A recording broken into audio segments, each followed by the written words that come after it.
queridos, a paz do Senhor, que a graça e a paz do nosso Senhor Jesus Cristo repouse sobre a vida de cada um dos irmãos.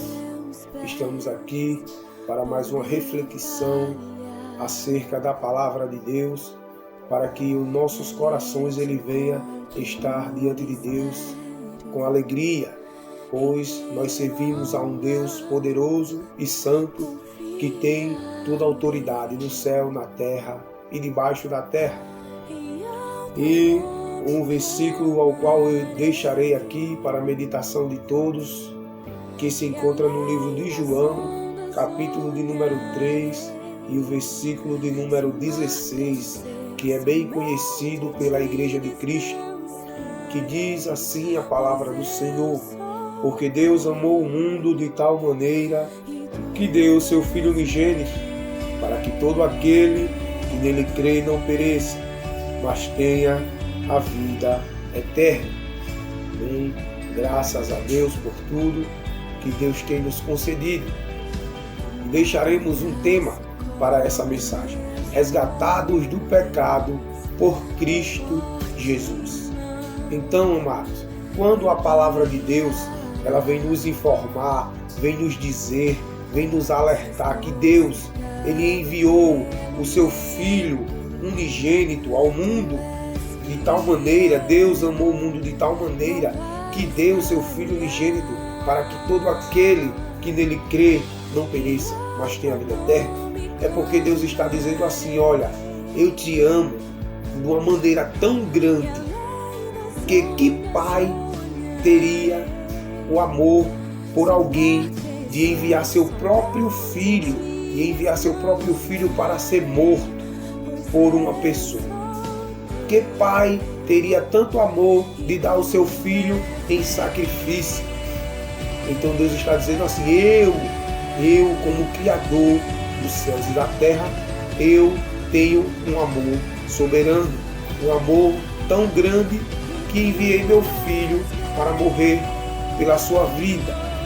Então, mas por que Deus enviou o seu filho? Porque a Bíblia vai dizer no livro de Gênesis que Deus formou o homem do pó da terra, soprou em suas narinas o fôlego de vida e o homem se fez alma vivente. Agora o plano de Deus se concretizou. Ele criou o homem e o homem se tornou alma vivente. Botou-o no jardim e percebeu que estava só. Fez cair um profundo sono e agora ele remove uma de suas costelas e forma a mulher, a sua ajudadora, disjuntora. Mas Deus ele tinha dado uma ordenança ao homem para que ele não comesse do fruto que está no meio do jardim, do conhecimento do bem e do mal. E o homem, pela desobediência, ele vai e come do fruto. E a partir daquele momento, agora o homem é como Deus, conhecendo o bem e conhecendo o mal. Por isso, uma necessidade. A palavra de Deus vai nos dizer que o que separa o homem de Deus é o pecado. Então, se o homem se separa de Deus pela consequência do pecado, agora a desobediência de Adão, ela vai fazer com que o homem se separe de Deus. Uma aliança que Deus tinha feito com o homem a partir do momento em que o homem foi criado. Então essa aliança ela foi quebrada, essa aliança ela foi deteriorada, essa aliança ela foi removida por causa da desobediência.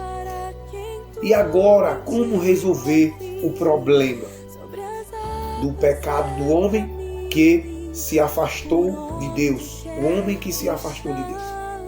Aí Deus observa e vai olhando e envia o seu filho. Por isso a necessidade de Deus enviar seu filho. Deus amou o mundo de tal maneira que deu seu filho unigênito para que todo aquele que nele crê não pereça, ou seja, não morra espiritualmente e assim, consequentemente, morrer fisicamente, mas que viva, não morra, mas que viva para todo sempre. Então o propósito de Deus ter enviado Jesus foi para que toda a carne se salvasse. Mas para que o homem venha a ser salvo, para que o sacrifício de Cristo na cruz, venha a ser concretizado na vida do ser humano, é necessário que o ser humano ele se entregue por inteiro a Cristo. Que ele se entregue e confesse que Jesus é o único Salvador da sua vida. Então por isso trazemos esse tema, resgatados do pecado por Cristo Jesus. E a palavra de Deus vai dizer assim, lá no livro de Romanos, capítulo 3, e o versículo 23, que todos pecaram e destituídos estão da glória de Deus. Todos pecaram e agora estão fazendo separação da glória de Deus. Então por isso Jesus é o único que poderia ter morrido. Jesus foi o único que morreu, foi o único que se entregou. Então para você que assistiu esse vídeo até o final, que Cristo Jesus continue lhe abençoando. Se você conseguiu assistir até o fim, isso prova que você é comprometido com a palavra de Deus, que você é comprometido com o Deus poderoso e que você abriu o seu coração para a palavra de Deus. Então que Cristo Jesus vos abençoe a cada um com ricas bênçãos espiritual, em nome de Jesus.